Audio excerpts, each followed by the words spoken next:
इंसान सदियों से अमृता का रहस्य खोज रहा है, कहानियों में, मिथकों में और विज्ञान में।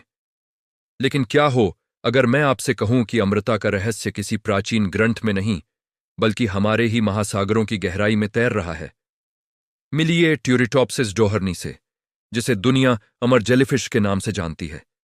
यह आपके नाखून के आकार से भी छोटा जीव कुछ ऐसा कर सकता है जो प्रकृति के नियमों को तोड़ता हुआ लगता है। जब यह जेलीफिश बूढ़ी हो जाती है, घायल हो जाती है या भूखी होती है, तो यह मरती नहीं है।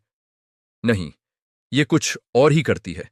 यह समुद्र की सतह पर डूब जाती है, अपने शरीर को एक बूंद में सिकोड़ लेती है और अपने जीवन चक्र को पूरी तरह से उल्टा कर देती है।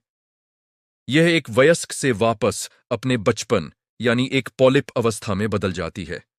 यह ऐसा है जैसे एक तितली वापस कैटरपिलर बन जाए या एक बूढ़ा इंसान फिर से एक बच्चा बन जाए।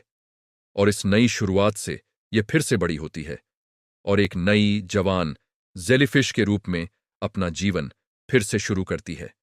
यह इस प्रक्रिया को अनगिनत बार दोहरा सकती है। सैद्धांतिक रूप से यह हमेशा के लिए जीवित रह सकती है।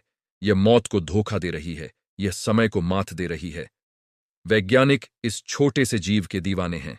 वे यह समझने की कोशिश कर रहे हैं कि यह अपनी कोशिकाओं को फिर से कैसे प्रोग्राम कर लेती है। क्या इसके जीन में उम्र बढ़ने की प्रक्रिया को उलटने का कोई रहस्य छिपा है? क्या यह छोटा सा जीव हमें उम्र से जुड़ी बीमारियों और शायद खुद उम्र बढ़ने की प्रक्रिया को समझने में मदद कर सकता है? अमर जेलीफिश हमें याद दिलाती है कि प्रकृति रहस्यों से भरी है और जीवन का सबसे बड़ा रहस्य शायद मौत पर ही विजय पाना है।